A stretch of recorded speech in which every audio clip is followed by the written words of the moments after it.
Humayun and the Sur empire. Welcome to study IQ। मेरा नाम है आदेश सिंह। दोस्तों, अभी तक की कहानी में आपने देखा कि कैसे लोधी डायनेस्टी और उसके साथ दिल्ली सल्तनत का अंत हुआ। पहले मुगल एम्परर बाबर ने लोधी डायनेस्टी के आखिरी रूलर इब्राहिम लोधी को फर्स्ट बैटल ऑफ पानीपत में डिफीट करके इंडिया में मुगल रूल की शुरुआत की। इसके बाद बैटल ऑफ खानवा में राणा सांगा को डिफीट करके बाबर ने अपने एम्पायर को कंसोलिडेट किया। 1530 में बाबर की डेथ के बाद उसके बेटे हुमायूं ने सक्सीड किया। आज इस कहानी में हम हुमायूं के रेन के बारे में बात करेंगे और देखेंगे कि कैसे हुमायूं ने मुगल एम्पायर को फर्दर एक्सपैंड किया। हम ये भी देखेंगे कि किस तरह शेर शाह सूरी ने मुगल्स को डिफीट करके कुछ समय के लिए सूर डायनेस्टी को दिल्ली में एस्टैब्लिश किया। आइए सबसे पहले देखते हैं हुमायूं के रूल के बारे में। हुमायूं ने दिसंबर 1530 में बाबर को 23 साल की उम्र में सक्सीड किया, जब एम्पायर पूरी तरह से कंसोलिडेट भी नहीं हुआ था और फाइनेंसेस भी कमजोर हो चुके थे। अफगान्स को अभी सबड्यू करना बाकी था, जो मुगल्स को इंडिया से भगाने का मौका ढूंढ रहे थे। और दोस्तों, सबसे बड़ी प्रॉब्लम थी तिमुरिद ट्रेडिशन, जिसमें एम्पायर को भाइयों के बीच बांट दिया जाता था। बाबर ने हुमायूं को अपने भाइयों से प्यार से डील करने की सलाह दी थी, लेकिन वो एम्पायर को पार्टीशन करने के फेवर में नहीं था, क्योंकि ऐसा करना एक इन्फेंट मुगल एम्पायर के लिए डिजास्ट्रस साबित होता।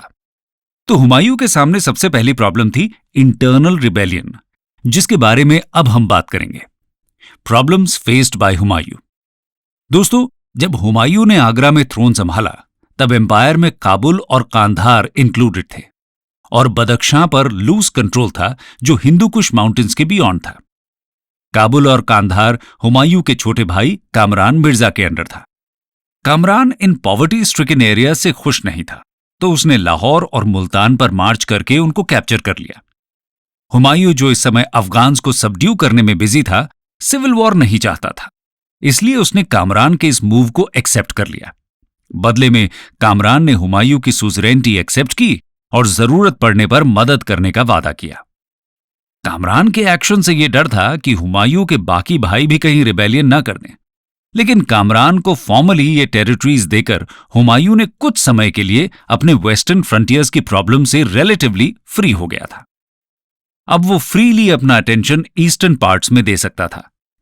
इंटरनल रिबेलियन के बाद हुमायूं के सामने दो प्रॉब्लम्स थी। ईस्ट में तेजी से बढ़ रही अफगान्स की पावर और गुजरात में लगातार बढ़ रही बहादुर शाह की पावर और उसका इन्फ्लुएंस। हुमायूं ने इन दो प्रॉब्लम्स में से अफगान प्रॉब्लम को ज्यादा सीरियस डेंजर माना, इसलिए 1532 में पंजाब के दादरा में हुई एक बैटल में उसने अफगान फोर्सेस को डिफीट किया, जो बिहार को कॉन्कर कर चुके थे और जौनपुर को ओवररन कर दिया था।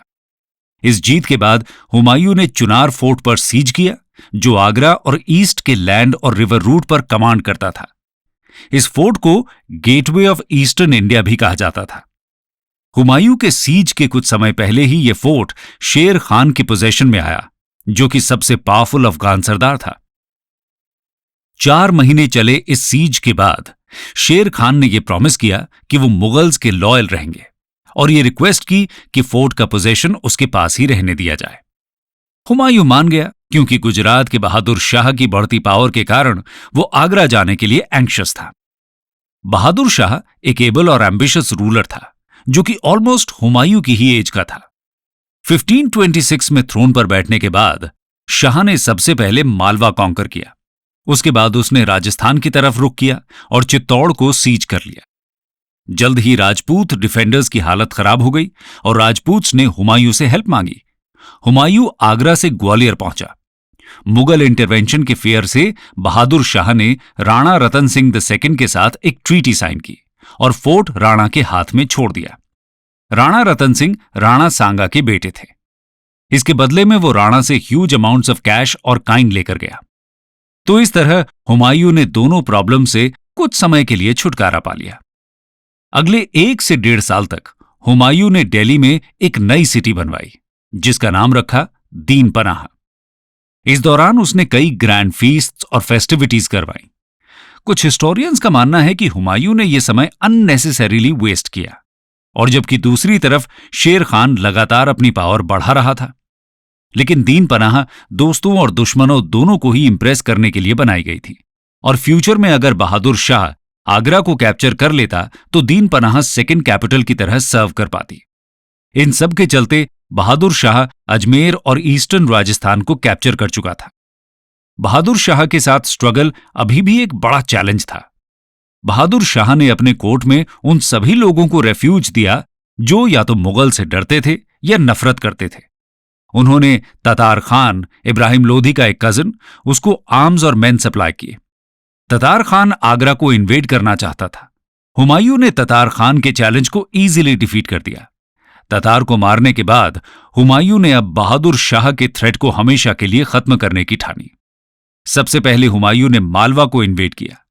इस स्ट्रगल में हुमायूं ने कंसिडरेबल मिलिट्री स्किल और रिमार्केबल पर्सनल वैलर का प्रदर्शन किया। मुगल से डर के बहादुर शाह ने चित्तौड़ को छोड़कर पहले मंदसौर में कैंप लगाया। उसके बाद हुमायूं ने शाह को मांडू जाने पर मजबूर कर दिया, और फिर जब 1535 में हुमायूं ने मांडू के फोर्ट्रेस को कैप्चर कर लिया तो शाह चंपानेर भाग गया। 1535 में ही हुमायूं ने चंपानेर को भी कैप्चर कर लिया, जिसके बाद शाह पहले अहमदाबाद और फिर काठियावाड़ भाग खड़ा हुआ। इस तरह हुमायूं ने मालवा और गुजरात को कैप्चर कर लिया। जितनी जल्दी हुमायूं ने इनको कैप्चर किया उतनी ही जल्दी दोनों रीजन्स को गंवा भी दिया। ऐसा इसलिए क्योंकि गुजरात के लोगों को गुजराती रूल के लिए काफी डीप अटैचमेंट थी।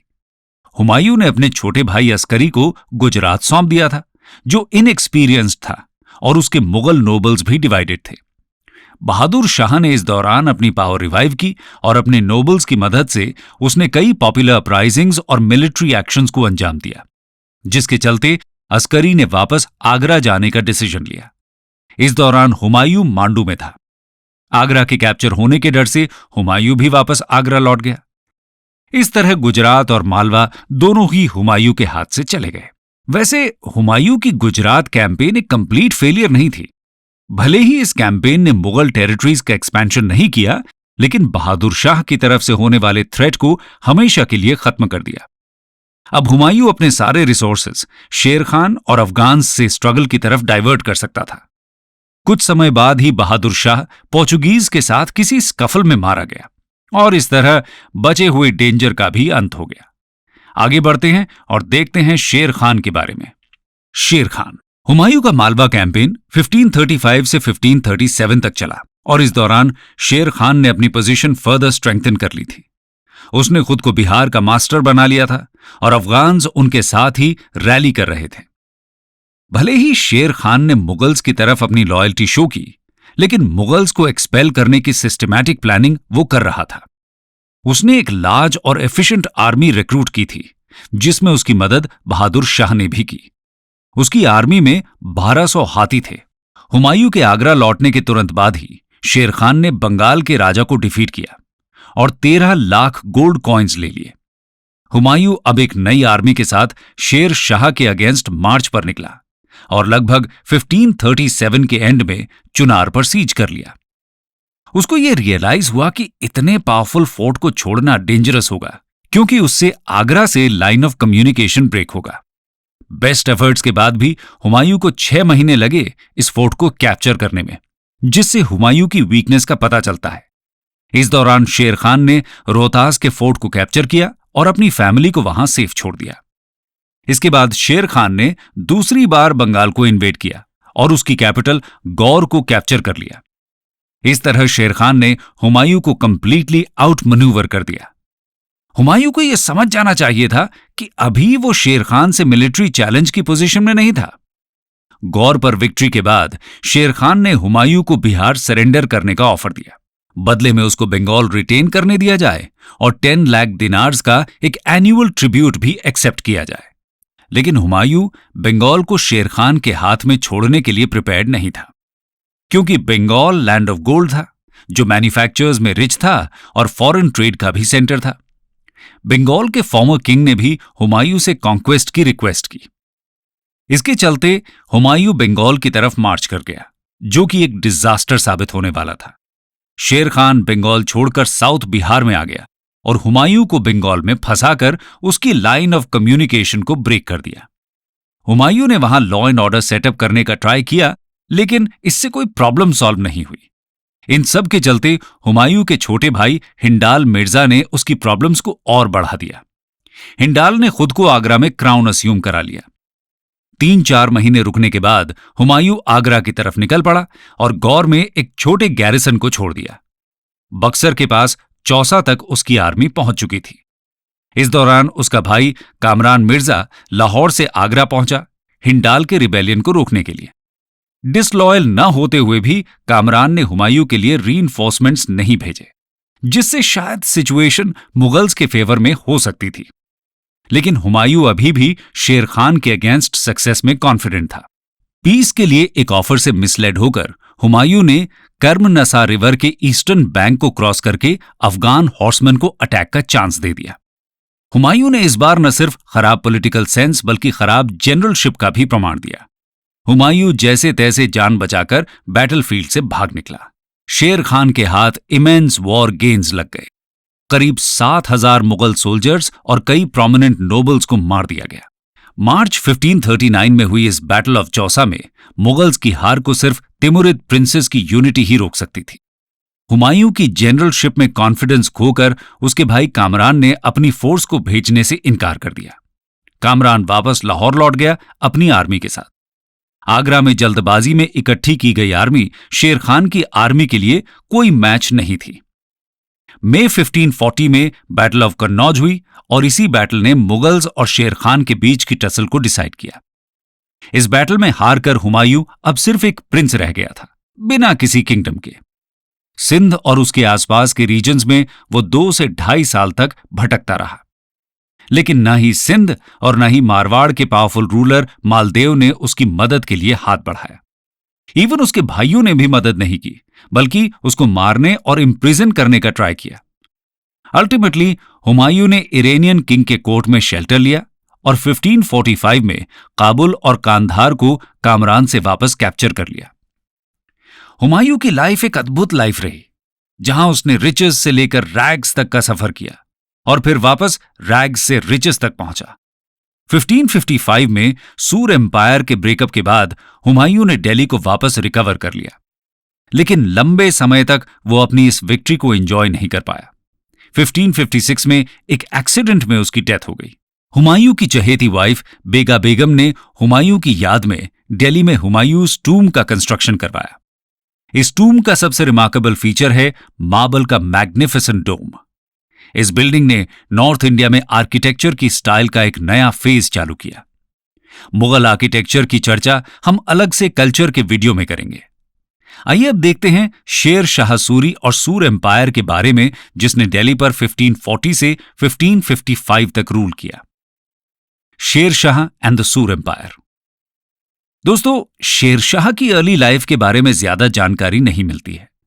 उनका ओरिजिनल नाम फरीद था और उनके फादर जौनपुर के एक छोटे से जागीरदार थे। इब्राहिम लोदी की डेथ और अफगान अफेयर्स में कंफ्यूजन के बाद शेर शाह सबसे इंपॉर्टेंट अफगान सरदार के रूप में उभर कर आए। उनको शेर खान का टाइटल उनके पेट्रन्स ने दिया, एक टाइगर को मारने के कारण। जल्द ही वो बिहार के रूलर के राइट हैंड बनकर इमर्ज हुए और ये सब बाबर की डेथ के पहले की बात है। रूलर के तौर पर हुमायूं को हराकर शेर शाह मोहम्मद बिन तुगलक के बाद इतने बड़े किंगडम के रूलर बने। उनका किंगडम बंगाल से इंडस तक फैला हुआ था, एक्सक्लूडिंग कश्मीर। वेस्ट में शेर शाह ने 1542 में मालवा को कॉन्कर किया और 1543 में ऑलमोस्ट एंटायर राजस्थान को। मालवा इस दौरान एक वीक स्टेट में था और किसी भी तरह का ऑपोजिशन देने की कंडीशन में नहीं था। मालवा कैंपेन के दौरान ही एक ऐसा एपिसोड हुआ जिसको शेर शाह की मेमोरी पर एक ब्लॉट कहा जाता है। चंदेरी के राजा पूरनमल ने सेफ कॉन्डक्ट की प्रॉमिस पर अपने फोर्ट को छोड़ा, लेकिन उनको और उनकी 1000 राजपूत की पार्टी को और उनकी फैमिली को फोर्ट के बाहर मरवा दिया गया। राजस्थान में सिचुएशन कुछ अलग थी। मारवाड़ के राजा मालदेव ने 1532 में गद्दी संभाली। उन्होंने वेस्ट और नॉर्थ राजस्थान को कॉन्कर कर लिया था। शेर शाह और हुमायूं की कॉन्फ्लिक्ट के दौरान उन्होंने अपनी टेरिटरी को फर्दर एक्सपैंड कर लिया था। जैसलमेर के भाटीज की मदद से उन्होंने अजमेर को भी कॉन्कर कर लिया था। इसके अलावा उन्होंने बीकानेर को भी कॉन्कर कर लिया था। राजस्थान में उनकी लगातार बढ़ती पावर दिल्ली और आगरा के रूलर के लिए थ्रेट था। दोनों के बीच की टसल ईस्टर्न राजस्थान के लिए थी, जो कि एक स्ट्रेटेजिक पॉइंट था। 1544 में राजपूत और अफगान फोर्सेस का क्लैश समेल में हुआ। आर्टिलरी की एब्सेंस और कुछ इंटरनल फ्यूड्स के चलते मालदेव ने अपनी मोस्ट ऑफ द आर्मी को जोधपुर की तरफ विथड्रॉ कर लिया। कुछ राजपूत सरदार्स ने रिट्रीट करने से मना कर दिया और सिर्फ 10,000 की फोर्स के साथ शेर शाह पर अटैक कर दिया। सुपीरियर नंबर्स और अफगान गनफायर के चलते राजपूत्स की डिफीट हुई। इस बैटल ने राजस्थान के फेट को सील कर दिया। शेर शाह ने अब अजमेर और जोधपुर को कॉन्कर कर लिया। शेर शाह ने अब मेवाड़ की तरफ रुख किया। वहां के राणा डिफेंड करने की पोजीशन में नहीं थे और इजीली चित्तौड़ को सरेंडर कर दिया। इस तरह 10 महीनों के ब्रीफ पीरियड में शेर शाह ने ऑलमोस्ट पूरे राजस्थान को ओवररन कर दिया। शेर शाह की लास्ट कैंपेन कलिंजर फोर्ट के अगेंस्ट थी, जिसको बुंदेलखंड को कैप्चर करने के लिए किया था। पर इसी दौरान 1545 में उनकी डेथ हो गई। शेर शाह को उनके दूसरे बेटे इस्लाम शाह ने सक्सीड किया, जिन्होंने 1553 तक रूल किया। अपने रूल में वो मोस्ट ऑफ द टाइम अपने ब्रदर्स के रिबेलियन से ही लड़ते रहे। अफगान्स के बीच ट्राइबल फ्यूड्स भी एक बड़ी प्रॉब्लम थी और मुगल इन्वेजन के डर से वो अपना एम्पायर फर्दर एक्सपैंड नहीं कर पाए। यंग एज में उनकी डेथ से उनके सक्सेसर्स के बीच सिविल वॉर छिड़ गया। इससे हुमायूं को अपॉर्चुनिटी मिली, जो वो काफी समय से ढूंढ रहा था, अपना एम्पायर रिकवर करने के लिए। 1555 में हुई 2 बैटल्स में हुमायूं ने अफगान्स को डिफीट किया और दिल्ली और आगरा को रिकवर कर लिया। आगे बढ़ते हैं और देखते हैं शेर शाह के कंट्रीब्यूशन के बारे में। Contribution of Sher Shah. सूर एम्पायर को कई मायनों में दिल्ली सल्तनत का कॉन्टिन्यूएशन और कल्मिनेशन कहा जा सकता है। पूरे एम्पायर में लॉ एंड ऑर्डर का रीस्टैब्लिशमेंट शेर शाह का सबसे बड़ा कंट्रीब्यूशन था। रॉबर्स एंड डेकॉइट से स्टर्नली डील किया जाता था और उन जमींदार से भी जो लैंड रेवेन्यू देने से रिफ्यूज कर देते थे। शेर शाह ने ट्रेड एंड कॉमर्स और कम्युनिकेशंस के इंप्रूवमेंट पर ग्रेट अटेंशन दिया। शेर शाह ने old imperial road grand trunk road को रिस्टोर किया, जो रिवर इंडस से लेकर बंगाल के सोनार गांव तक थी। उन्होंने आगरा से जोधपुर और चित्तौड़ के बीच भी रोड्स बनवाई, जो गुजरात सीपोर्ट्स को लिंक करती थी। तीसरी रोड उन्होंने लाहौर से मुल्तान के लिए बनाई। हर 8 किलोमीटर की डिस्टेंस पर शेर शाह ने वेस्ट और सेंट्रल एशिया के ट्रैवलर्स के लिए सरायज बनवाई, जो एक तरह के फोर्टिफाइड लॉज थे। सभी सराय का एक कस्टोडियन था, जिसे शाहना कहते थे। उनके बनाए हुए करीब 1700 सरायज आज भी हमें देखने को मिलते हैं। ये रोड्स और सरायज को एम्पायर की आर्टरीज बोला जाता था। अपने एम्पायर की खबर रखने के लिए भी सरायज का इस्तेमाल डाक चौकी यानी न्यूज सर्विस की तरह किया जाता था। शेर शाह के एम्पायर में सिर्फ 2 जगह कस्टम्स ड्यूटी पे की जाती थी। बंगाल और बिहार के बॉर्डर की एक जगह सिकरी गली और दूसरा इंडस रिवर। इनके अलावा कहीं भी कस्टम्स लेना अलाउड नहीं था। शेर शाह ने अपने गवर्नर्स और आमिल्स को मर्चेंट्स और ट्रैवलर्स को अच्छी तरह ट्रीट करने के डायरेक्शंस दिए थे। शेर शाह ने कुछ करेंसी रिफॉर्म्स भी किए। उन्होंने गोल्ड, सिल्वर और कॉपर के फाइन कॉइन्स बनवाए, जो कि पहले मिक्स्ड मेटल के हुआ करते थे। उनके द्वारा बनाए सिल्वर रुपी लंबे समय तक स्टैंडर्ड कॉइन की तरह यूज होते रहे। उन्होंने स्टैंडर्ड वेट्स और मेजर को भी फिक्स करने की कोशिश की, जिससे ट्रेड एंड कॉमर्स को अच्छा फायदा हुआ। एडमिनिस्ट्रेशन में कुछ खास बदलाव नहीं लाए गए। कई विलेजेस को मिलाकर परगना कहते थे। उसके इंचार्ज को शिकदार कहते थे। मुंसिफ और आमिल लैंड रेवेन्यू कलेक्ट करते थे। परगना के ऊपर शिक और सरकार था, जो शिकदर शिकदरान और मुंसिफ मुंसिफान के अंडर में था। कई सरकार्स मिलकर प्रोविंस बनाते थे। शेर शाह ने सल्तनत पीरियड से चली आ रही सेंट्रल मशीनरी को कंटिन्यूड रखा। शेर शाह के एक्सेसिव सेंट्रलाइजेशन से एम्पायर वीक हो गया था, जो उनकी डेथ के बाद सामने आया। शेर शाह ने लैंड रेवेन्यू सिस्टम पर खास ध्यान दिया। लैंड का प्रोड्यूस अब गेस वर्क पर बेस्ड नहीं था। अब सोन लैंड को मेजरमेंट करना जरूरी था। एक क्रॉप रेट यानी रे बनाया गया और स्टेट के शेयर को डिसाइड किया गया। स्टेट का शेयर प्रोड्यूस का 1/3 था। कैश और काइंड दोनों ही एक्सेप्ट किए जाते थे। Area sown, type of crop cultivated और सभी पेजेंट्स के द्वारा पे किए जाने वाला अमाउंट एक पेपर पर लिखा जाता था जिसे पत्ता कहते थे। फैमिन्स और अदर नेचुरल कैलामिटीज के लिए सेस लिया जाता था। आर्मी पर भी उन्होंने खास ध्यान दिया। सोल्जर्स को डायरेक्टली रिक्रूट किया जाता था, उनका कैरेक्टर वेरीफाई करके। हर सोल्जर का एक डिस्क्रिप्टिव रोल रिकॉर्ड किया जाता था जिसको चेहरा कहते थे। हॉर्सेस को इंपीरियल साइन से ब्रांड किया जाता था जिससे इंफीरियर हॉर्सेस न लाए जा सके। शेरशाह ने जस्टिस पर भी कंसिडरेबल एम्फेसिस दिया। उनके रूल में विलेज पंचायत और जमींदार्स लोकल लेवल पर सिविल और क्रिमिनल केसेस से डील करते थे। उनके सन इस्लाम शाह ने एक बिग स्टेप लिया। इस्लाम शाह ने लॉज को कोडिफाई किया जिससे इस्लामिक लॉ सिर्फ कुछ लोगों के इंटरप्रिटेशन से दूर रखा जा सके। इस्लाम शाह ने नोबल्स की पावर और प्रिविलेजेस को कर्ब करने की भी कोशिश की। इस पर कोई शक नहीं कि शेरशाह एक रिमार्केबल फिगर थे। वो एक ग्रेट बिल्डर थे। खुद के लिए बनाया हुआ सासाराम का उनका टूम न्यू स्टाइल के आर्किटेक्चर की शुरुआत थी। यमुना के बैंक पर उन्होंने एक सिटी बनाई। पुराना किला बस इसका सोल सर्वाइवर है। शेर शाह के रेन में ही मलिक मोहम्मद जायसी का फेमस हिंदी वर्क पद्मावत लिखा गया। शेर शाह ने लेकिन कोई नई लिबरल पॉलिसी की शुरुआत नहीं की। जैसे जिजिया उनके रूल में हिंदू से लिया जाता रहा और उनकी नोबिलिटी ऑलमोस्ट एक्सक्लूसिवली अफगान से ली जाती थी। अब आते हैं कंक्लूजन पर। कंक्लूजन तो दोस्तों, ये थी कहानी बाबर के सक्सेसर हुमायूं और उनके रूल की। हमने देखा कि किस तरह हुमायूं ने बाबर की डेथ के बाद एक बिखरे हुए एम्पायर को कंसोलिडेट किया। हुमायूं ने अपने एम्पायर को एक्सपैंड भी किया, लेकिन हुमायूं को अपने ब्रदर्स से रिबेलियन फेस करने पड़े और कुछ गलतियों के चलते शेर शाह ने माइटी मुगल्स को डिफीट किया। हुमायूं को डिफीट करके शेर शाह ने सूर एम्पायर को सेटअप किया जो कुछ समय के लिए ही दिल्ली पर रूल कर पाए। सिविल वॉर के चलते सूर एम्पायर भी डिस्ट्रॉय हो गया, जिसका फायदा उठाकर हुमायूं ने फिर से दिल्ली को रिकवर कर लिया। बाबर, हुमायूं और शेर शाह का रूल एक नई शुरुआत जरूर थी, लेकिन इनके रूल में सोसाइटी में कोई फंडामेंटल चेंजेस नहीं आए थे, क्योंकि ये सभी emperors most of the time expansion और कंसोलिडेशन में ही लगे रहे। हुमायूं के सक्सेसर हुए ग्रेटेस्ट मुगल एम्परर अकबर, जिनके आने के बाद ही सोसाइटी का फंडामेंटल कैरेक्टर चेंज हुआ। अकबर के बारे में हम नेक्स्ट वीडियो में देखेंगे।